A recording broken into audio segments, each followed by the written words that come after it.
एक बार की बात है, अकबर बादशाह के दरबार में कुछ दरबारियों ने बीरबल से जलन महसूस की। वे सोचते थे कि बीरबल ही क्यों हमेशा अकबर के प्रिय बनकर रहते हैं। इसलिए उन्होंने बीरबल को नीचा दिखाने की योजना बनाई। दरबारियों ने मिलकर एक कठिन सवाल तैयार किया और अकबर से कहा, जहांपनाह, अगर बीरबल वाकई बुद्धिमान हैं तो वे इस सवाल का जवाब जरूर दे पाएंगे। अकबर ने सहमति जताई और बीरबल को बुलाया। अकबर ने बीरबल से कहा, बीरबल, तुम्हारे बुद्धिमानी का आज एक और परीक्षा है। हमें बताओ कि हमारे राज्य में कितने कौवे हैं। बीरबल ने मुस्कुराते हुए कुछ सोचा और फिर अकबर से कहा, जहांपनाह, हमारे राज्य में कुल 50,623 कौवे हैं। यह सुनकर सभी दरबारी चकित रह गए। अकबर ने भी आश्चर्यचकित होकर पूछा, बीरबल, तुम इतने विश्वास के साथ यह कैसे कह सकते हो। बीरबल ने हंसते हुए जवाब दिया, जहांपनाह, अगर आपको लगता है कि मैंने गलती की है तो आप खुद गिन सकते हैं। अगर आपको एक भी कौवा कम मिले तो समझिए कि कुछ कौवे दूसरे राज्य में गए हैं, और अगर आपको अधिक मिलें तो समझिए कि दूसरे राज्य से कुछ कौवे हमारे राज्य में आए हैं। अकबर और दरबारियों ने बीरबल की बुद्धिमानी और चालाकी पर हंसते हुए उनकी प्रशंसा की। दरबारी भी समझ गए कि बीरबल की बुद्धिमानी का मुकाबला करना आसान नहीं है। इस तरह बीरबल ने अपनी चालाकी और हाजिर जवाबी से फिर से सबको प्रभावित कर दिया और दरबार में अपनी विशेष जगह बनाए रखी। एक दिन बादशाह अकबर ने दरबार में आते ही दरबारियों से पूछा, किसी ने आज मेरी मूछें नोचने की जुर्रत की, उसे क्या सजा दी जानी चाहिए। दरबारियों में से किसी ने कहा, उसे सूली पर लटका देना चाहिए। किसी ने कहा, उसे फांसी दे देनी चाहिए। किसी ने कहा, उसकी गर्दन धड़ से तत्काल उड़ा देनी चाहिए। बादशाह नाराज हुए। अंत में उन्होंने बीरबल से पूछा, बीरबल, तुमने कोई राय नहीं दी। जहांपनाह, खता माफ हो। उस गुनहगार को तो सजा के बजाय उपहार देना चाहिए, बीरबल ने जवाब दिया। बादशाह हौले से मुस्कराए और बोले, क्या मतलब। जहांपनाह, जो व्यक्ति आपकी मूछें नोचने की जुर्रत कर सकता है वह आपके शहजादे के सिवा कोई और हो ही नहीं सकता, जो आपकी गोद में खेलता है। गोद में खेलते खेलते उसने आज आपकी मूछें नोच ली होंगी। उस मासूम को उसकी इस जुर्रत के बदले मिठाई खाने की मासूम सजा दी जानी चाहिए, बीरबल ने खुलासा किया। बादशाह ने ठहाका लगाया और दरबारी बगले झांकने लगे। शहंशाह अकबर अपनी सल्तनत में सभी का बहुत अच्छे से ख्याल रखते थे। कोई उनकी सुविधाओं से वंचित न रह जाए, इसलिए वह वहां भेष बदल बदल कर घूमा करते थे और लोगों के बीच जाकर उनकी परेशानियों का अनुभव करते थे कि कोई उनकी सल्तनत में दुखी तो नहीं है। अकबर एक बहुत ही अच्छे शहंशाह थे। एक दिन शहंशाह अकबर अपने दरबार में अपने बेटे को गोद में खिला रहे थे। अकबर का बेटा बहुत खूबसूरत था। लोग उसे देखते ही तारीफ किए बिना नहीं रहते थे। जब अकबर अपने बेटे को खिला रहे थे तो दरबार में बैठे सभी लोग उसकी तारीफ करने लगे। दरबारी, जहांपनाह, आपका बेटा दुनिया का सबसे खूबसूरत बच्चा है। शहजादे जैसा दुनिया में और दूसरा कोई बच्चा नहीं है। अकबर, हाँ, मुझे भी ऐसा ही लगता है, शहजादे जैसा कोई नहीं, वह सबसे खूबसूरत है। दरबारी, हाँ हाँ, जहांपनाह, बिल्कुल। अकबर, तुम क्या कहते हो बीरबल, तुम्हें क्या लगता है, क्या हमारा शहजादा दुनिया का सबसे खूबसूरत बच्चा है। बीरबल, जहांपनाह, मुझे ऐसा नहीं लगता, लेकिन मैं यह नहीं कह रहा कि शहजादे खूबसूरत नहीं हैं। अकबर, क्या तुम्हें ऐसा लगता है कि हमारे शहजादे खूबसूरत नहीं हैं। बीरबल, नहीं जहांपनाह, मैंने ऐसा तो नहीं कहा। मेरी बात को आप गलत मत समझिए। मेरे कहने का मतलब है कि शहजादे खूबसूरत तो हैं, लेकिन पूरी दुनिया में सबसे खूबसूरत हैं। मैं इस बात को नहीं मानता। अकबर, क्या तुम्हारे कहने का मतलब है कि शहजादे पूरी दुनिया में सबसे खूबसूरत नहीं हैं? बीरबल, जी जहांपनाह, मेरे कहने का वही मतलब है। मुझे लगता है दुनिया में शहजादे ही ऐसे नहीं हैं जो सबसे खूबसूरत हैं। अकबर, बीरबल, आज तुमने हमारे दिल को बहुत ठेस पहुंचाई है। तुम साबित करके दिखाओ कि शहजादे से भी ज्यादा और कोई खूबसूरत बच्चा है, उसे हमारे सामने पेश करो। बीरबल, जी जहांपनाह, मुझे लगता है और मुझे पूरा भरोसा है मैं इस बात को साबित कर सकता हूँ। अकबर, जाओ तुम इस बात को साबित करके दिखाओ और तब तक मुझे अपनी शक्ल मत दिखाना। फिर क्या था? बीरबल शहजादे से भी ज्यादा खूबसूरत बच्चे की तलाश में निकल गए। फिर कुछ दिनों बाद बीरबल दरबार में हाजिर होते हैं। अकबर, आओ बीरबल, तुम आ गए। क्या तुम्हें शहजादे से ज्यादा खूबसूरत बच्चा मिला? तुम खाली हाथ लौटे, अब तो तुम मानते हो न कि शहजादे जितना खूबसूरत और कोई नहीं। बीरबल, जहांपनाह, मैं यह बताने दरबार में आया हूं कि मैंने शहजादे से खूबसूरत बच्चा ढूंढ लिया है। अकबर, क्या ढूंढ लिया है तो उसे दरबार में क्यों नहीं लाए? वो यहाँ क्यों नहीं आया? बीरबल, जहांपनाह, मैं उस बच्चे को तो यहाँ नहीं ला सका, लेकिन मैं आपको वहाँ जरूर ले जाऊंगा ताकि आप कुछ समझ पाए। अकबर, क्यों बीरबल, बच्चा यहाँ क्यों नहीं आ सकता? अच्छा ठीक है, मैं ही वहाँ जाऊंगा, हम कल सुबह ही वहाँ जाएंगे। बीरबल, जी जहांपनाह, हम कल सुबह ही वहाँ जाएंगे। लेकिन जहांपनाह, हमें वहाँ पर भेस बदलकर जाना होगा। अकबर, ठीक है बीरबल। शहंशाह अकबर और बीरबल अगली सुबह ही उस बच्चे के पास जाते हैं। वो बच्चा बहुत ही गरीब होता है और छोटी सी झोपड़ी में रहता है और वह वहां मिट्टी में खेल रहा होता है। बीरबल, जहांपनाह, वो रहा दुनिया का सबसे खूबसूरत बच्चा। अकबर, क्या तुम्हारा दिमाग खराब हो गया है जो इतने बदसूरत बच्चे को दुनिया का सबसे खूबसूरत बच्चा बता रहे हो? यह बात सुनकर बच्चा बहुत जोरों से रोता है। उसी समय उस बच्चे की माँ उस झोंपड़ी से निकलकर बाहर आती है। अकबर की यह बात सुनकर वह अकबर से कहती है, तुम्हारी हिम्मत कैसे हुई मेरे बच्चे को बदसूरत कहने की? मेरा लाल दुनिया का सबसे खूबसूरत बच्चा है। आज के बाद तुमने ऐसी बात कही तो मैं तुम्हारी हड्डी पसली तोड़ दूंगी। चले जाओ यहाँ से, आज के बाद अपनी सूरत मत दिखाना। उस बच्चे की माँ यह बात कहकर बच्चे को जोर जोर से खिलाने लगी। अरे अरे, मेरा लाल, मेरा बच्चा दुनिया का सबसे खूबसूरत बच्चा है। उस औरत की यह बात सुनकर अकबर बिल्कुल खामोश हो गए। बीरबल, कुछ समझ आया जहांपनाह? अकबर, हाँ बीरबल, मैं अच्छी तरह समझ गया। बीरबल, माँ बाप के लिए उसका बच्चा चाहे कैसा भी हो, वो उसके लिए दुनिया का सबसे खूबसूरत बच्चा होता है। अकबर, तुम सही कह रहे हो बीरबल, हर माँ बाप के लिए अपना बच्चा खूबसूरत होता है। बीरबल, मेरे कहने का मकसद सिर्फ इतना था कि आप दुनिया की चापलूसी में न फंसकर शहजादे को अच्छी तालीम दें। मैं तो सिर्फ आपका भला चाहता हूँ। अकबर, बीरबल, तुमने एक बार फिर यह साबित कर दिया कि तुम हमारे सच्चे दोस्त हो। तुमने बिना डरे हमें इस बात को समझाया। बहुत खूब बीरबल, बहुत खूब। बीरबल, शुक्रिया जहांपनाह।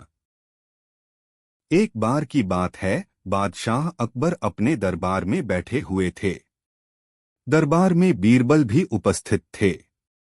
बादशाह अकबर ने सोचा कि क्यों न आज बीरबल की बुद्धिमानी की परीक्षा ली जाए। उन्होंने बीरबल से कहा, बीरबल, मैं चाहता हूं कि तुम मुझे एक ऐसा सवाल पूछो जिसका जवाब न हो। बीरबल ने थोड़ा सोचा और फिर कहा, जहांपनाह, मेरे पास एक सवाल है। अगर आप इसका जवाब दे पाए तो मैं मान जाऊंगा कि आप महान हैं। अकबर ने सहमति जताई और कहा, पूछो बीरबल। बीरबल ने पूछा, ऐसा कौन सा सवाल है जिसका जवाब नहीं है? अकबर ने बहुत सोचा, लेकिन उन्हें ऐसा कोई सवाल नहीं सूझा जिसका जवाब नहीं हो। फिर उन्होंने बीरबल से पूछा, बीरबल, क्या तुम बता सकते हो? बीरबल ने मुस्कुराते हुए जवाब दिया, जहां पनाह, यह सवाल ही है कि ऐसा कौन सा सवाल है जिसका जवाब नहीं है, क्योंकि हर सवाल का कोई न कोई जवाब जरूर होता है।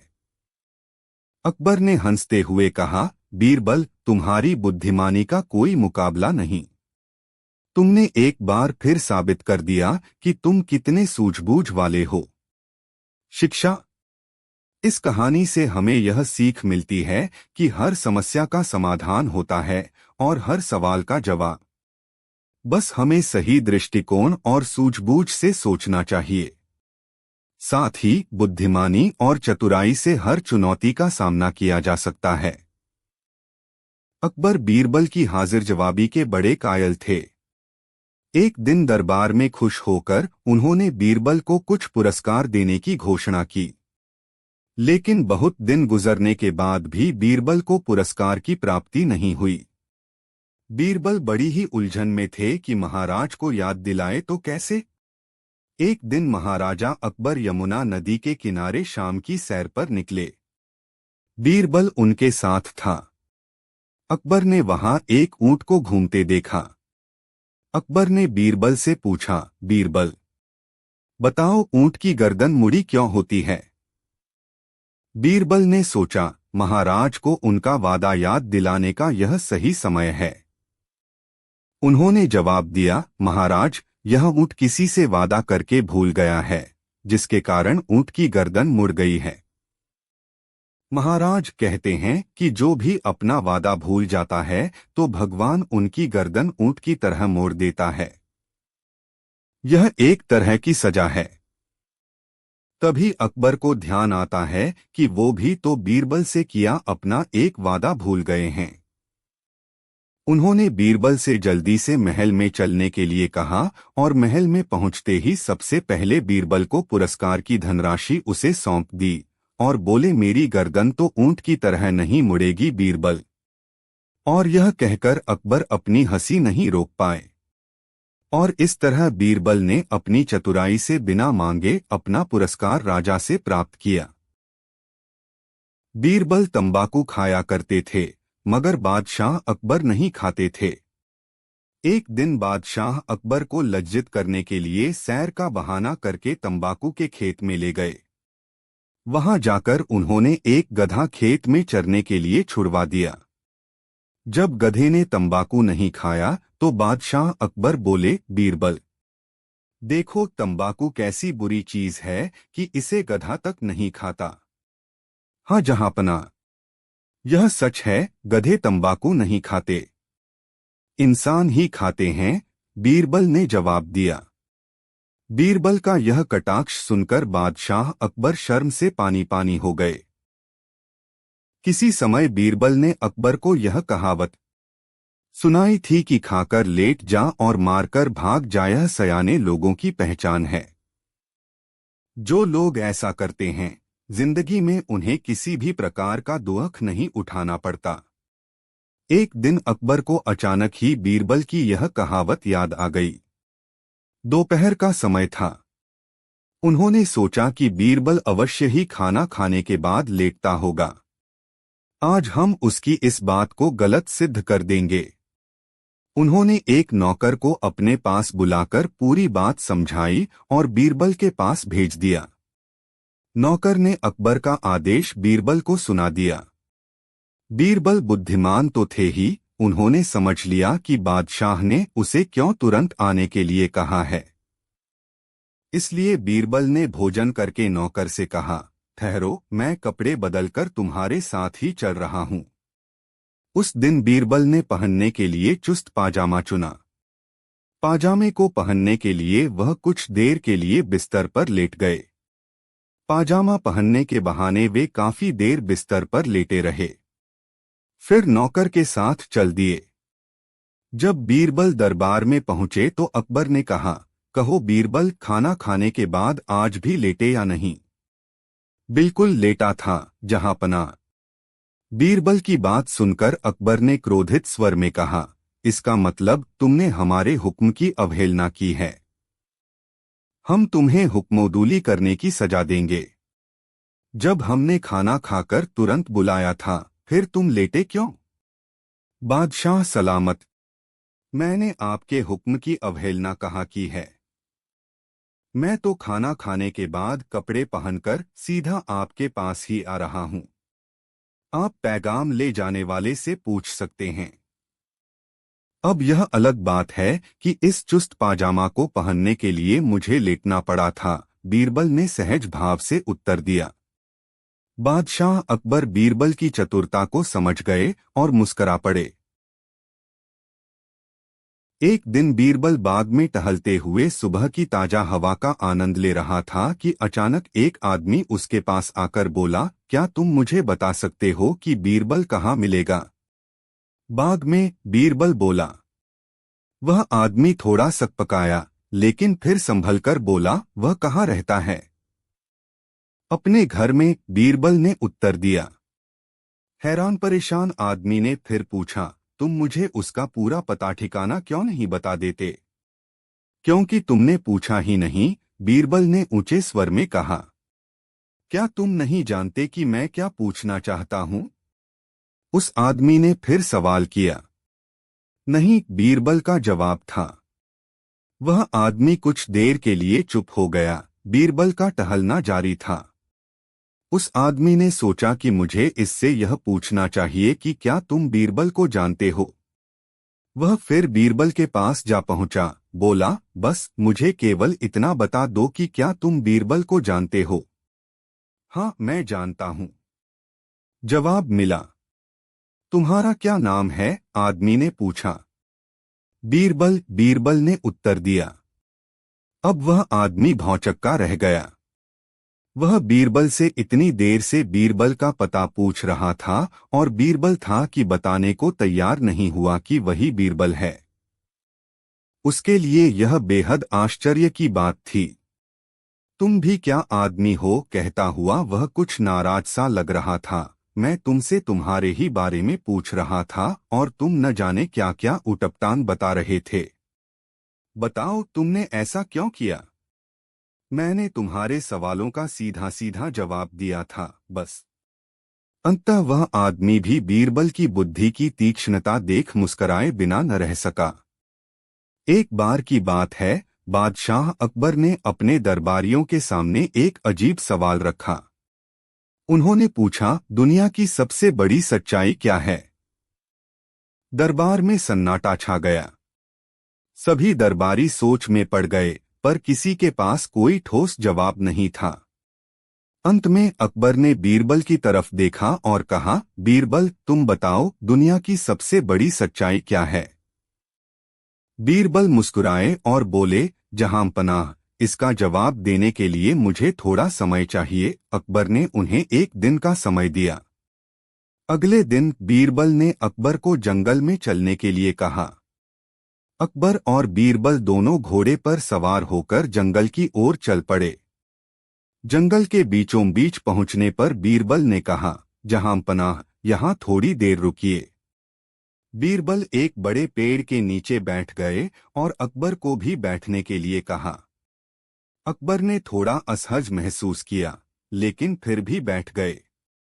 कुछ देर बाद बीरबल ने देखा कि एक किसान अपनी गाय लेकर वहां से गुजर रहा है। बीरबल ने किसान को रोका और कहा, भाई, क्या तुम हमें बता सकते हो कि दुनिया की सबसे बड़ी सच्चाई क्या है? किसान ने एक पल सोचा और फिर बोला, हुजूर, दुनिया की सबसे बड़ी सच्चाई यह है कि एक दिन हम सबको मरना है। अकबर ने किसान की बात सुनी और गहरी सोच में पड़ गए। बीरबल ने फिर मुस्कुराते हुए कहा, जहांपनाह, यही दुनिया की सबसे बड़ी सच्चाई है। यह सच्चाई है कि मौत सबसे बड़ी सच्चाई है और कोई भी इससे बच नहीं सकता। अकबर ने सिर हिलाया और कहा, बीरबल, तुमने फिर से साबित कर दिया कि तुम सबसे बुद्धिमान हो। इस सच्चाई को जानकर हम सभी को अपनी जिंदगी का महत्व समझना चाहिए और अच्छे काम करने चाहिए। इस प्रकार बीरबल ने अपनी बुद्धिमानी से अकबर को दुनिया की सबसे बड़ी सच्चाई सिखाई और सभी दरबारियों को भी एक महत्वपूर्ण संदेश दिया। एक रात सोते समय बादशाह अकबर ने यह अजीब सपना देखा कि केवल एक छोड़कर उनके बाकी सभी दांत गिर गए हैं। फिर अगले दिन उन्होंने देश भर के विख्यात ज्योतिषियों व नुजूमियों को बुला भेजा और उन्हें अपने सपने के बारे में बताकर उसका मतलब जानना चाहा। सभी ने आपस में विचार विमर्श किया और एक मत होकर बादशाह से कहा, जहांपनाह, इसका अर्थ यह है कि आपके सारे नाते रिश्तेदार आपसे पहले ही मर जाएंगे। यह सुनकर अकबर को बेहद क्रोध हो आया और उन्होंने सभी ज्योतिषियों को दरबार से चले जाने को कहा। उनके जाने के बाद बादशाह ने बीरबल से अपने सपने का मतलब बताने को कहा। कुछ देर तक तो बीरबल सोच में डूबा रहा, फिर बोला, हुजूर, आपके सपने का मतलब तो बहुत ही शुभ है। इसका अर्थ है कि अपने नाते रिश्तेदारों के बीच आप ही सबसे अधिक समय तक जीवित रहेंगे। बीरबल की बात सुनकर बादशाह बेहद प्रसन्न हुए। बीरबल ने भी वही कहा था जो ज्योतिषियों ने, लेकिन कहने में अंतर था। बादशाह ने बीरबल को इनाम देकर विदा किया। एक दिन शहंशाह अकबर नाई से अपनी हजामत बनवा रहे थे। तभी वह नाई शहंशाह अकबर की तारीफ करने लगता है, जहांपना, आप अपनी सल्तनत में सबका ख्याल रखते हैं, बच्चे, बड़े, गरीब, लाचार आदि सबका। अकबर, शुक्रिया। नाई, लेकिन जहांपना। अकबर, लेकिन क्या हम किसी को भूल रहे हैं जिसकी हम देखभाल नहीं करते हैं? नाई, जहांपनाह, गुस्ताखी माफ करें, क्या कभी आपने बड़े बूढ़ों यानी कभी अपने पूर्वजों के बारे में सोचा है जो दुनिया छोड़कर स्वर्ग चले गए हैं? अकबर, लेकिन हम तो उनका भी ख्याल रखते हैं, उनके हक में हम दुआ करते हैं, उनकी याद में हमने शाही मकबरे बनवाए हैं। नाई, लेकिन जहांपनाह, कभी आपने किसी को स्वर्ग भेजा है अपने पूर्वजों की खबर लेने के लिए? उन्हें किसी चीज की वहां जरूरत तो नहीं है। अकबर, ये क्या कह रहे हो? कोई स्वर्ग जाकर वापस कैसे आ सकता है?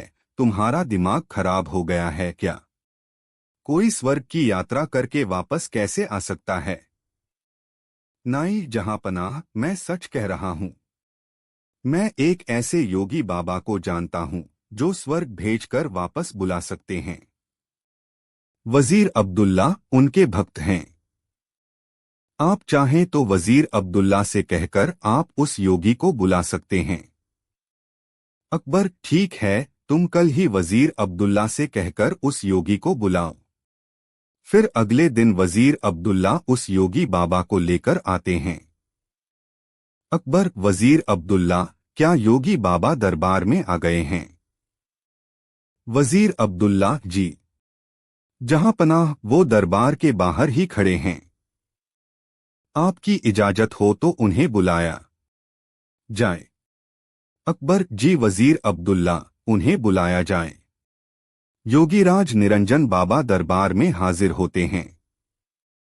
योगीराज अलख निरंजन, मेरा नाम योगी निरंजन बाबा है।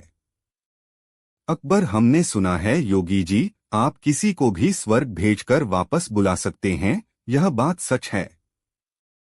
योगीराज, हाँ, मैं किसी को भी स्वर्ग भेजकर वापस बुला सकता हूँ। अकबर, हमें भी अपने पूर्वजों के बारे में जानकारी चाहिए, वह स्वर्ग में कैसे रह रहे हैं, उन्हें वहां किसी चीज की जरूरत तो नहीं है। योगीराज, आप किसी भरोसेमंद इंसान को स्वर्ग भेज सकते हैं जो स्वर्ग के मोह में न फंसकर वापस आ सके। वजीर अब्दुल्ला, जहांपनाह, आप बीरबल को इस काम के लिए भेज दीजिए। बीरबल से ज्यादा भरोसेमंद और कौन हो सकता है? अकबर, बीरबल, क्या आप हमारे लिए स्वर्ग जाएंगे? बीरबल, जी जहांपनाह, मैं स्वर्ग जरूर जाऊंगा। लेकिन उससे पहले मैं निरंजन बाबा से कुछ पूछना चाहता हूँ। योगीराज, इस यात्रा में कितना समय लगेगा? योगीराज, इस यात्रा में कम से कम 2 महीने लगेंगे, अगर तुम स्वर्ग के सुख के मोह में न फंसो तो। बीरबल, योगी जी, आप मुझे स्वर्ग कैसे भेजेंगे?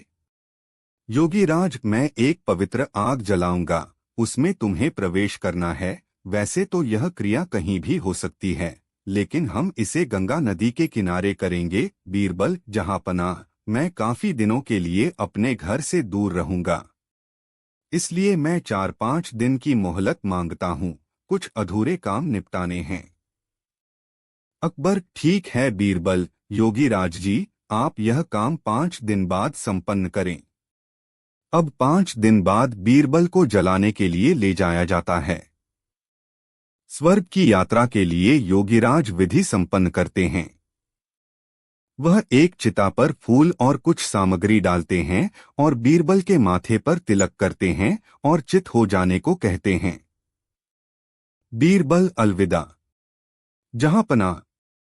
अकबर, हमें आपकी बहुत याद आएगी, आप जल्दी लौटने की कोशिश करना। बीरबल, जी जहांपनाह, मैं जल्दी लौटकर आऊंगा। और फिर 2 महीने गुजर जाते हैं। शहंशाह अकबर बहुत चिंतित हो जाते हैं। अकबर, हमें बीरबल की बहुत याद आ रही है। 2 महीने गुजर चुके पर बीरबल अभी तक नहीं लौटे, हमें बहुत चिंता हो रही है। योगीराज का क्या कहना है, कब तक बीरबल लौट आएंगे? वजीर अब्दुल्ला, जहांपनाह, योगी बाबा ये भी तो कह रहे थे कि हो सकता है बीरबल को स्वर्ग के सुख बहुत भा गए हों और वह उन्हें छोड़कर न आना चाहें। अकबर, नहीं, ऐसा कभी नहीं हो सकता। बीरबल ऐसा कभी नहीं कर सकते, उन पर हमें पूरा भरोसा है। उसी वक्त वहां पर बीरबल आते हैं। उनके लंबे लंबे बाल होते हैं, लंबी सी दाढ़ी। अकबर उन्हें देखकर बहुत खुश होते हैं। अकबर, खुशामदीद। खुशामदीद। हमें आपको देखकर बहुत खुशी हुई, और बताइए स्वर्ग में हमारे पूर्वज कैसे हैं? उन्हें किसी चीज की वहां जरूरत तो नहीं है?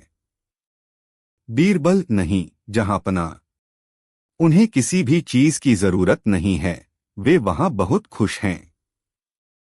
अकबर, लेकिन बीरबल, आपने ये बाल इतने क्यों बढ़ा लिए हैं?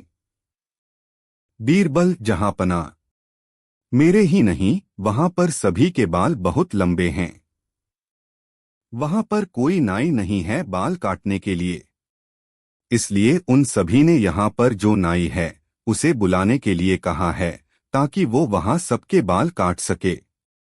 अकबर, हाँ हाँ, क्यों नहीं, हम अभी अपने नाई को वहां भेज रहे हैं। योगीराज और वह नाई अभी यहीं पर हैं, वो इस वक्त हमारे मेहमान बनकर रह रहे हैं।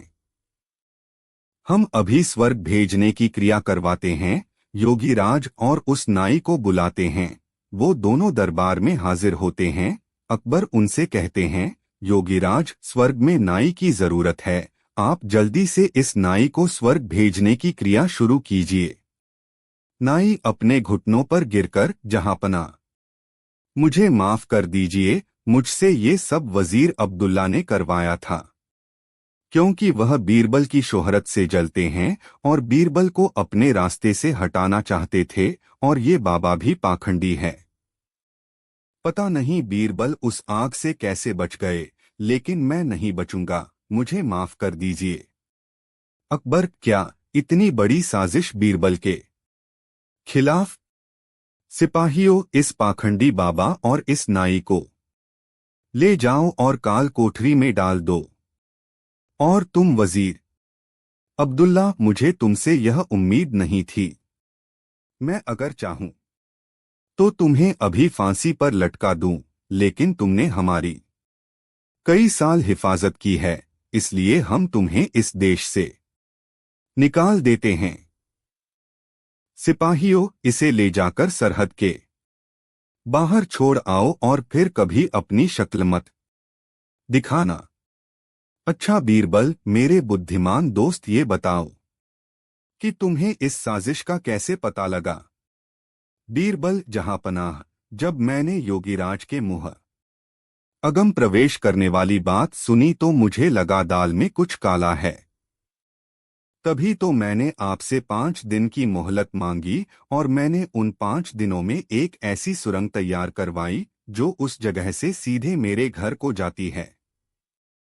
जहांपनाह, जब योगीराज ने आग जलाई तो मैं सीधे उस सुरंग पर खड़ा था जो मेरे घर को जाती है। योगीराज के आग जलाते ही मैं सुरंग का दरवाजा खोलकर अपने घर पहुंच गया। जहांपनाह, इस तरह से मैं वहां से बच निकला और मैं चाहता था ये लोग अपना गुनाह खुद कबूल करें, इसलिए मैंने 2 महीने अपने बाल नहीं काटे, क्योंकि मैं यह भी जानता था कि इन तीनों में सबसे कमजोर कड़ी नाई है। अकबर, वाह बीरबल वाह, एक तुम ही हो जो ऐसा कर सकते हो, तुम्हारे जैसा कोई नहीं। मेरे समझदार दोस्त, तुम ही ऐसा कर सकते हो। वाह बीरबल वाह। बीरबल, शुक्रिया जहांपनाह, शुक्रिया। एक दिन बादशाह अकबर के दरबार में एक व्यापारी आया और बोला, जहांपनाह, मैंने सुना है कि आपके दरबार में बीरबल नाम का बहुत ही चतुर व्यक्ति है। मुझे उससे एक सवाल पूछना है। अकबर ने कहा, जरूर पूछिए। व्यापारी ने बीरबल से पूछा, अगर आपको कोई ऐसा व्यक्ति मिले जो दिन में सोता है, रात में जागता है, सिर्फ काले कपड़े पहनता है और उसके सिर पर हमेशा एक टोपी रहती है, तो आप उसे क्या कहेंगे? बीरबल ने तुरंत उत्तर दिया, ऐसे व्यक्ति को मैं पहरेदार कहूंगा। व्यापारी ने हैरानी से पूछा, कैसे? बीरबल ने समझाया, पहरेदार दिन में सोते हैं ताकि रात में जागकर सुरक्षा कर सकें। वे अक्सर काले कपड़े पहनते हैं ताकि रात में छिप सकें और सिर पर टोपी पहनते हैं ताकि उनकी पहचान छिपी रहे। अकबर और दरबार के सभी लोग बीरबल की चतुराई पर हंसने लगे। व्यापारी भी बीरबल की बुद्धिमानी से प्रभावित हुआ और उसने स्वीकार किया कि बीरबल सचमुच बहुत चतुर है। इस तरह बीरबल ने अपनी समझदारी से फिर एक बार सबको चकित कर दिया। एक दिन की बात है, अकबर के दरबार में एक व्यापारी आया और शिकायत की कि उसका एक कीमती हीरा चोरी हो गया है। उसने बताया कि उस हीरे की कीमत इतनी थी कि उसके बिना उसका व्यापार बंद हो सकता है। उसने सभी दरबारियों को संदेह की नजरों से देखा, लेकिन किसी के पास भी हीरे का पता नहीं था। अकबर ने तुरंत बीरबल को बुलाया और इस समस्या को हल करने के लिए कहा। बीरबल ने सभी दरबारियों को एक एक कर जांचना शुरू किया, लेकिन उसे किसी पर भी शक नहीं हुआ। फिर बीरबल ने एक तरकीब सोची। बीरबल ने एक बड़े कटोरे में पानी भरवाया और उसमें एक खास प्रकार का चूना मिलाया। उसने सभी दरबारियों को एक एक कर बुलाया और कहा, यह चमत्कारी पानी है। जो भी इस पानी में अपना हाथ डालेगा, अगर उसने चोरी की होगी तो उसका हाथ लाल हो जाएगा। सभी दरबारियों ने बारी बारी से अपने हाथ पानी में डाले, लेकिन किसी का हाथ लाल नहीं हुआ। अचानक बीरबल ने देखा कि एक दरबारी ने हाथ डालने से पहले अपने हाथ को जोर से रगड़ा था। बीरबल को संदेह हुआ और उसने उस दरबारी से कड़ी पूछताछ की। आखिरकार दरबारी ने स्वीकार किया कि उसने हीरा चुराया था और डर के मारे उसने अपने हाथ को रगड़कर साफ किया था ताकि उसका हाथ लाल न हो जाए। बीरबल की चतुराई और सच्चाई की ताकत से मामला हल हो गया और व्यापारी को उसका हीरा वापस मिल गया। अकबर ने बीरबल की तारीफ की और कहा, तुम्हारी बुद्धिमानी और सच्चाई पर हमें गर्व है। बीरबल ने मुस्कुराते हुए कहा, सच्चाई की ताकत से बड़ी कोई ताकत नहीं होती, महाराज। इस तरह बीरबल ने अपनी बुद्धिमानी और चतुराई से एक बार फिर अकबर को प्रभावित किया और दरबार में अपनी जगह को और भी मजबूत कर लिया। एक बार दिल्ली दरबार में बैठे हुए बादशाह अकबर ने अपने नवरत्नों से पूछा, भाई यह बताओ कि सबसे बड़ा पत यानी शहर कौन सा है? पहले नवरत्न ने कहा, सोनीपत। दूसरा नवरत्न, हुजूर पानीपत सबसे बड़ा पथ है। तीसरे नवरत्न ने लंबी हाँकी, नहीं जनाब, दलपत से बड़ा पथ और कोई दूसरा नहीं है। चौथे नवरत्न ने अपना राग अलापा, सबसे बड़ा पथ तो दिल्लीपत यानी दिल्ली शहर है। बीरबल चुपचाप बैठे हुए सारी बातें सुन रहे थे। अकबर ने बीरबल से कहा, तुम भी कुछ बोलो। बीरबल ने कहा, सबसे बड़ा पथ है राखपत और दूसरा बड़ा पथ है रखापत। अकबर ने पूछा, बीरबल, हमने सोनीपत, पानीपत, दलपत और दिल्लीपत सब पथ सुन रखे हैं, पर राखपत, रखापत किस शहर के नाम हैं? बीरबल बोले, हुजूर, राखपत का मतलब है मैं आपकी बात रखूं और रखापत का मतलब है आप मेरी बात रखो। यह मेलजोल और प्रेम भाव जिस पथ में नहीं है, उस पथ का क्या मतलब है? प्रेम भाव है तो जंगल में भी मंगल है, नहीं तो नगर भी नरक का द्वार है। अकबर बीरबल की बातों को सुनकर बहुत खुश हुए और उन्हें कई इनामों से नवाजा। बादशाह अकबर प्रायः भेष बदलकर सैर के लिए निकला करते थे। एक दिन वे बीरबल के साथ भेष बदलकर शहर से बाहर एक गांव में पहुंचे। वहां बादशाह ने देखा कि एक कुत्ता रोटी के टुकड़े को, जो कई दिनों की हो जाने की वजह से सूखकर काली पड़ गई थी, चबा-चबाकर खा रहा था। अचानक बादशाह को दिल लगी करने की सूझी। वह बोले, बीरबल, देखा वह कुत्ता काली को खा रहा है। काली बीरबल की मां का नाम था। वह समझ गए कि आलमपनाह दिल लगी कर रहे हैं, किंतु इस भावना को दबाकर वे तुरंत बोले, आलमपनाह उनके लिए वही जिंदगी और नेमत हैं। नेमत बादशाह की मां का नाम था। बीरबल के जवाब को सुनकर बादशाह को चुप हो जाना पड़ा। बादशाह अकबर और बीरबल शिकार पर गए हुए थे। उनके साथ कुछ सैनिक तथा सेवक भी थे। शिकार से लौटते समय एक गांव से गुजरते हुए बादशाह अकबर को उस गांव के बारे में जानने की जिज्ञासा हुई। उन्होंने इस बारे में बीरबल से कहा तो उसने जवाब दिया, हुजूर, मैं तो इस गांव के बारे में कुछ नहीं जानता, किंतु इसी गांव के किसी बाशिंदे से पूछकर बताता हूँ। बीरबल ने एक आदमी को बुलाकर पूछा, क्यों भई, इस गांव में सब ठीक ठाक तो है न? उस आदमी ने बादशाह को पहचान लिया और बोला, हुजूर, आपके राज में कोई कमी कैसे हो सकती है? तुम्हारा नाम क्या है? बादशाह ने पूछा। गंगा। तुम्हारे पिता का नाम? जमुना। और मां का नाम सरस्वती है? नहीं हुजूर, नर्मदा। यह सुनकर बीरबल ने चुटकी ली और बोला, हुजूर, तुरंत पीछे हट जाइए। यदि आपके पास नाव हो तभी आगे बढ़े, वरना नदियों के इस गांव में तो डूब जाने का खतरा है। यह सुनकर बादशाह अकबर हंसे बगैर न रह सके। एक दिन अकबर ने बीरबल से पूछा, तुम्हें पता है सबसे अच्छा दिमाग किसके पास है? बीरबल ने मुस्कुराते हुए जवाब दिया, महाराज, यह तो हम सब जानते हैं कि आपकी समझदारी और बुद्धिमत्ता सबसे श्रेष्ठ है। लेकिन आज मैं एक खेल खेलना चाहता हूँ। अकबर ने कहा, ठीक है बीरबल, बताओ क्या खेल है? बीरबल ने कहा, मैं एक काम करूंगा। राजा को एक छोटी सी चुनौती दूंगा। राजा जी, आप अपने दरबार में सभी मंत्रियों को बुला लें और उन्हें मेरी चुनौती दें। राजा ने अपने सभी मंत्रियों को बुलाया और बीरबल की चुनौती सुनाई। बीरबल ने कहा, मैं 3 बर्तन लाऊंगा। पहले बर्तन में पानी होगा, दूसरे बर्तन में दूध होगा और तीसरे बर्तन में शहद होगा। आप लोगों को यह बताना होगा कि किस बर्तन में क्या है, बिना देखने के। मंत्रियों ने सोचा कि यह चुनौती बहुत कठिन है। एक मंत्री ने कहा, हम केवल सुगंध से पहचान सकते हैं, और वे बर्तन को सूंघने लगे। लेकिन यह तरीका भी काम नहीं आया क्योंकि सभी बर्तन की सुगंध मिश्रित हो गई थी।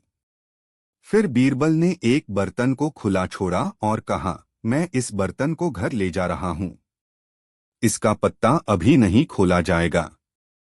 मंत्रियों ने सोचा कि बीरबल ने यहाँ कोई चाल चल दी है। कुछ समय बाद बीरबल ने बताया कि उसने घर जाकर बर्तन की सामग्री का सही पता लगाया है। राजा ने चकित होकर पूछा, कैसे? बीरबल ने हंसते हुए जवाब दिया, मैंने बर्तन का पत्ता नहीं खोला, बल्कि मैंने बर्तन को हल्के से हिला दिया और सुनी कि क्या आवाज आती है।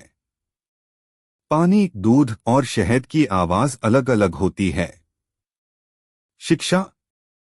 इस कहानी से हमें यह शिक्षा मिलती है कि सोच समझकर और सूझबूझ से काम करना चाहिए। अक्सर समस्याओं का समाधान एक साधारण तरीके से मिल सकता है, जो कि शायद हमें पहले नजर नहीं आता।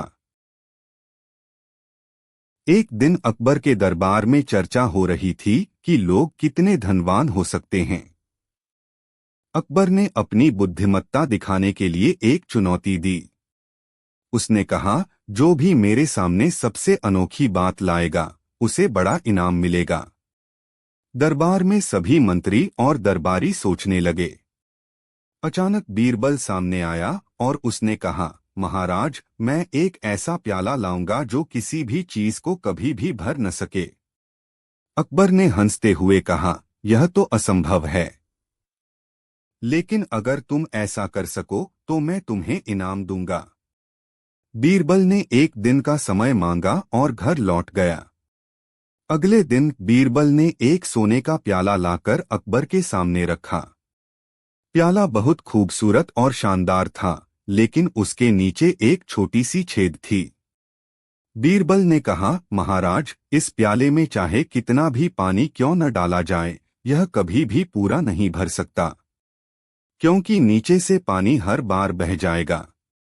अकबर ने प्याले को ध्यान से देखा और हंसते हुए कहा, यह तो बहुत ही बढ़िया है, लेकिन इसका उपयोग किस काम का है?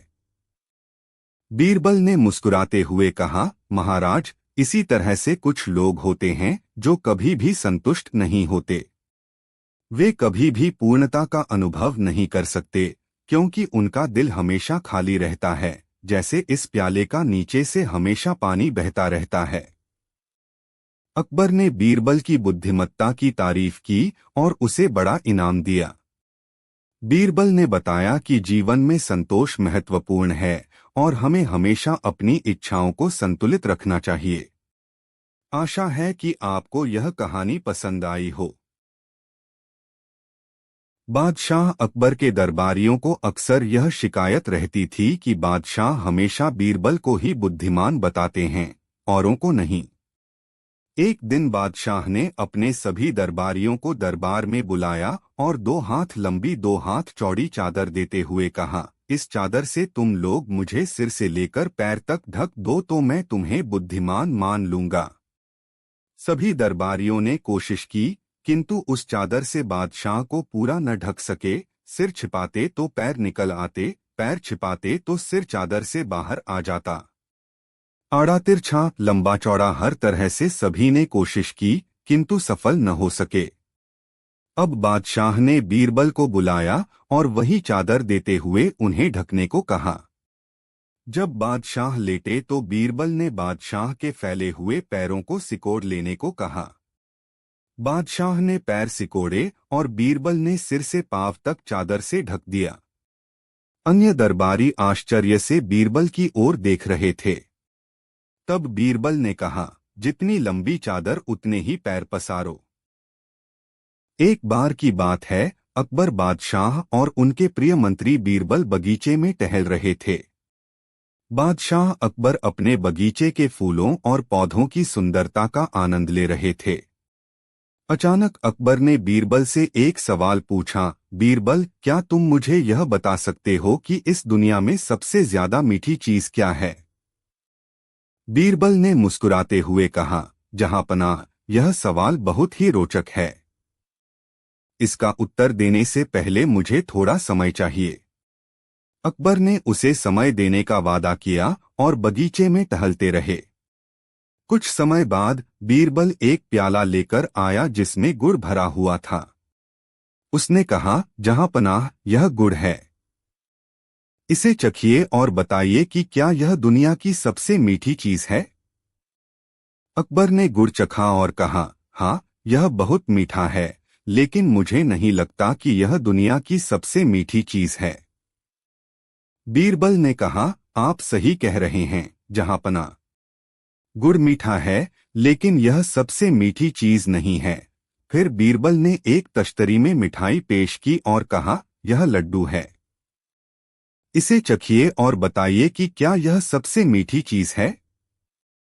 अकबर ने लड्डू चखा और कहा, यह भी बहुत मीठा है, लेकिन शायद यह भी सबसे मीठी चीज नहीं है। बीरबल ने मुस्कुराते हुए कहा, आप बिल्कुल सही हैं जहांपना। दुनिया में सबसे मीठी चीज मिठाई या गुड़ नहीं है। अकबर ने हैरान होकर पूछा, तो फिर दुनिया की सबसे मीठी चीज क्या है बीरबल? बीरबल ने विनम्रता से जवाब दिया, जहांपनाह, दुनिया की सबसे मीठी चीज है एक माँ का प्यार। माँ का प्यार सबसे अधिक मीठा और अनमोल होता है, जिसे कोई भी मिठाई या गुड़ नहीं हरा सकता। अकबर बीरबल के इस जवाब से बहुत प्रभावित हुए और उन्होंने कहा, बीरबल, तुमने एक बार फिर से साबित कर दिया कि तुम्हारी बुद्धि और समझदारी का कोई मुकाबला नहीं है। सचमुच माँ का प्यार दुनिया में सबसे मीठी चीज है। इस प्रकार बीरबल ने अपनी बुद्धिमानी से एक बार फिर अकबर को संतुष्ट किया और उनके मन में माँ के प्यार की महत्ता को और भी बढ़ा दिया। एक दिन बादशाह अकबर दरबार में बैठे हुए थे। उनका मन थोड़ा उदास था और उन्हें कुछ मनोरंजन की आवश्यकता थी। उन्होंने बीरबल से कहा, बीरबल, हमें कुछ मजेदार और शिक्षाप्रद सुनाओ। बीरबल ने सोचा और फिर एक कहानी सुनाने का निर्णय लिया। उन्होंने कहा, जहांपनाह, एक बार की बात है, एक छोटे से गांव में एक किसान रहता था। उसके पास एक गाय थी जो बहुत दूध देती थी। एक दिन गांव के मुखिया ने उस किसान से कहा कि उसकी गाय अब गांव की संपत्ति है और सबको दूध देना होगा। बादशाह ने उत्सुकता से पूछा, फिर क्या हुआ? बीरबल ने जारी रखा, किसान ने सोचा कि वह इस मामले को अपने तरीके से सुलझाएगा। उसने गाय को लेकर एक योजना बनाई।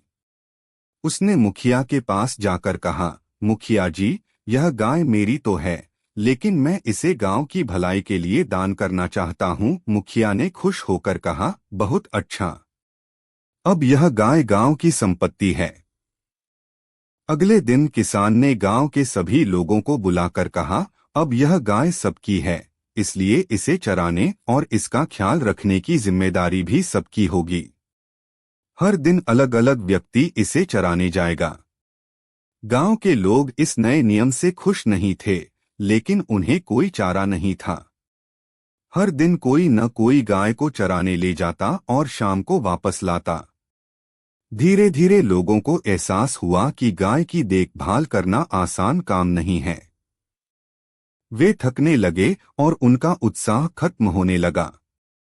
बादशाह ने हंसते हुए पूछा, तो फिर क्या हुआ बीरबल?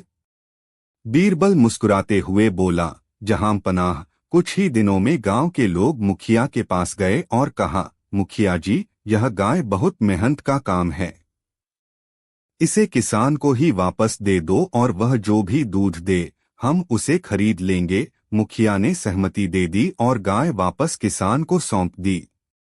किसान ने अपनी समझदारी और चतुराई से अपनी गाय वापस पा ली और साथ ही गांव वालों को यह सीख दी कि हर किसी को अपनी जिम्मेदारियां खुद निभानी चाहिए। अकबर ने खुश होकर कहा, बीरबल, तुमने बहुत ही मजेदार और शिक्षाप्रद कहानी सुनाई। इससे हमें यह सीखने को मिला कि समझदारी से ही समस्याओं का समाधान किया जा सकता है। इस प्रकार बीरबल ने अपनी बुद्धिमानी और चतुराई से फिर एक बार बादशाह अकबर का मन मोह लिया। एक बार की बात है, बादशाह अकबर और उनके दरबारी बीरबल एक साथ बगीचे में टहल रहे थे। अकबर बादशाह ने बीरबल से एक सवाल किया, बीरबल, तुम्हारे हिसाब से इस दुनिया में सबसे मजबूत क्या है? बीरबल मुस्कुराए और बोले, जहांपनाह, इस सवाल का जवाब देने से पहले मुझे एक दिन का समय दीजिए। अकबर ने सहमति दी और बीरबल को एक दिन का समय दिया। बीरबल ने पूरे दिन सोच विचार किया और अगले दिन दरबार में हाजिर हुए। अकबर ने पूछा, बीरबल, तो अब बताओ, इस दुनिया में सबसे मजबूत क्या है? बीरबल ने उत्तर दिया, जहांपनाह, इस दुनिया में सबसे मजबूत कुछ नहीं है। अकबर ने हैरान होकर पूछा, बीरबल, तुम्हारा यह उत्तर समझ में नहीं आया। बीरबल ने समझाया, जहांपनाह, हमारे विचार, हमारी इच्छाएं और हमारी भावना ही सबसे मजबूत होती हैं। इन्हीं के कारण हम बड़े बड़े कार्य कर पाते हैं। अगर हमारी इच्छाएं मजबूत हों तो हम किसी भी मुश्किल को पार कर सकते हैं। अकबर बीरबल की बुद्धिमत्ता से बहुत प्रभावित हुए और उन्होंने बीरबल की तारीफ की। शिक्षा। इस कहानी से हमें यह शिक्षा मिलती है कि हमारी इच्छा शक्ति और मानसिकता ही सबसे महत्वपूर्ण और मजबूत होती है। यदि हम अपने विचारों और इच्छाओं को मजबूत रखें तो हम किसी भी कठिनाई को पार कर सकते हैं और सफलता प्राप्त कर सकते हैं। बादशाह और उसके दो पुत्रों को नदी में नहाने का शौक था। बीरबल भी कभी कभी उनके साथ नदी पर जाता था, पर कभी नदी में नहाता नहीं था। बादशाह और उसके दो पुत्र एक दिन बीरबल के साथ नदी में जाकर नहाने लगे। बीरबल नदी के किनारे जाकर बैठ गया और बादशाह और उनके पुत्रों के वस्त्रों की रखवाली करने लगा।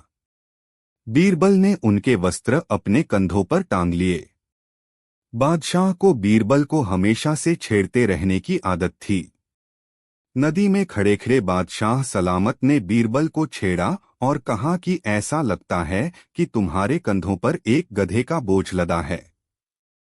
बीरबल भला कब चुप रहने वाले थे, तुरंत बोले, हुजूर, एक नहीं, दो नहीं, 3 गधों का।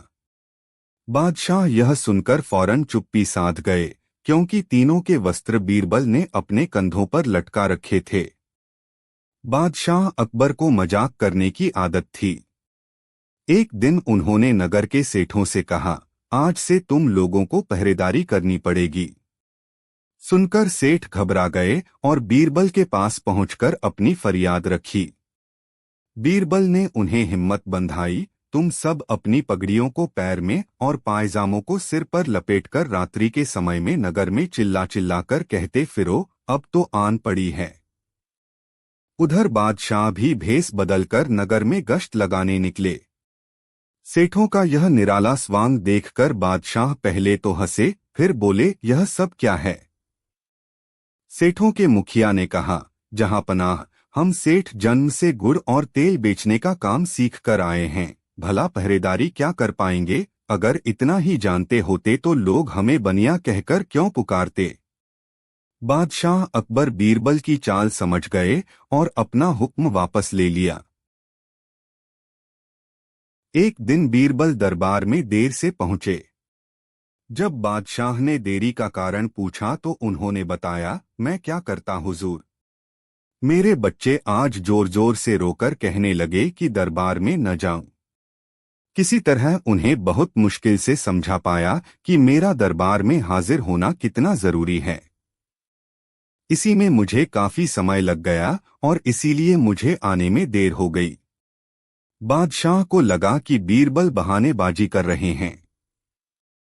बीरबल के इस उत्तर से बादशाह को तसल्ली नहीं हुई। वे बोले, मैं तुमसे सहमत नहीं हूं। किसी भी बच्चे को समझाना इतना मुश्किल नहीं जितना तुमने बताया। इसमें इतनी देर तो लग ही नहीं सकती। बीरबल हंसते हुए बोले, हुजूर, बच्चे को गुस्सा करना या डपटना तो बहुत सरल है, लेकिन किसी बात को विस्तार से समझा पाना बेहद कठिन। बादशाह अकबर बोले, मूर्खी जैसी बात मत करो। मेरे पास कोई भी बच्चा लेकर आओ, मैं तुम्हें दिखाता हूं कि कितना आसान है यह काम। ठीक है जहांपनाह, बीरबल बोले, मैं खुद ही बच्चा बन जाता हूं और वैसा ही व्यवहार करता हूं। तब आप एक पिता की भांति मुझे संतुष्ट करके दिखाए। फिर बीरबल ने छोटे बच्चे की तरह बर्ताव करना शुरू कर दिया। उन्होंने तरह तरह के मुंह बनाकर बादशाह अकबर को चिढ़ाया और किसी छोटे बच्चे की तरह दरबार में यहाँ वहाँ उछलने कूदने लगे। उन्होंने अपनी पगड़ी जमीन पर फेंक दी। फिर वे जाकर बादशाह अकबर की गोद में बैठ गए और लगे उनकी मूंछों से छेड़छाड़ करने। बादशाह कहते ही रह गए, नहीं नहीं मेरे बच्चे, ऐसा मत करो, तुम तो अच्छे बच्चे हो न। सुनकर बीरबल ने जोर जोर से चिल्लाना शुरू कर दिया। तब बादशाह अकबर ने कुछ मिठाइयाँ लाने का आदेश दिया, लेकिन बीरबल जोर जोर से चिल्लाते ही रहे। अब बादशाह परेशान हो गए, लेकिन उन्होंने धैर्य बनाए रखा। वे बोले, बेटा, खिलौनों से खेलोगे? देखो कितने सुंदर खिलौने हैं। बीरबल रोता हुआ बोला, नहीं, मैं तो गन्ना खाऊंगा। बादशाह अकबर मुस्कराए और गन्ना लाने का आदेश दिया। थोड़ी ही देर में एक सैनिक कुछ गन्ने लेकर आ गया, लेकिन बीरबल का रोना नहीं थमा। वे बोले, मुझे बड़ा गन्ना नहीं चाहिए, छोटे छोटे टुकड़े में कटा गन्ना दो। बादशाह अकबर ने एक सैनिक को बुलाकर कहा कि वह एक गन्ने के छोटे छोटे टुकड़े कर दे। यह देखकर बीरबल और जोर से रोते हुए बोले, नहीं, सैनिक गन्ना नहीं काटेगा, आप खुद काटें इसे। अब बादशाह का मिजाज बिगड़ गया, लेकिन उनके पास गन्ना काटने के अलावा और कोई चारा न था। और करते भी क्या, खुद अपने ही बिछाए जाल में फंस गए थे वे। गन्ने के टुकड़े करने के बाद उन्हें बीरबल के सामने रखते हुए अकबर बोले, लो इसे खा लो बेटा। अब बीरबल ने बच्चे की भांति मचलते हुए कहा, नहीं, मैं तो पूरा गन्ना ही खाऊंगा। बादशाह ने एक साबुत गन्ना उठाया और बीरबल को देते हुए बोले, लो पूरा गन्ना और रोना बंद करो। लेकिन बीरबल रोता हुआ ही बोला, नहीं, मुझे तो इन छोटे टुकड़ों से ही साबुत गन्ना बनाकर दो। कैसी अजब बात करते हो तुम, यह भला कैसे संभव है? बादशाह के स्वर में क्रोध भरा था, लेकिन बीरबल रोते ही रहे। बादशाह का धैर्य जवाब दे गया। बोले, यदि तुमने रोना बंद नहीं किया तो मार पड़ेगी। अब बच्चे का अभिनय करता बीरबल उठ खड़ा हुआ और हंसता हुआ बोला, नहीं नहीं, मुझे मत मारो हुजूर। अब आपको पता चला कि बच्चे की बेतुकी जिदों को शांत करना कितना मुश्किल काम है। बीरबल की बात से सहमत थे अकबर। बोले, हाँ ठीक कहते हो। रोते चिल्लाते जिद पर अड़े बच्चे को समझाना बच्चों का खेल नहीं।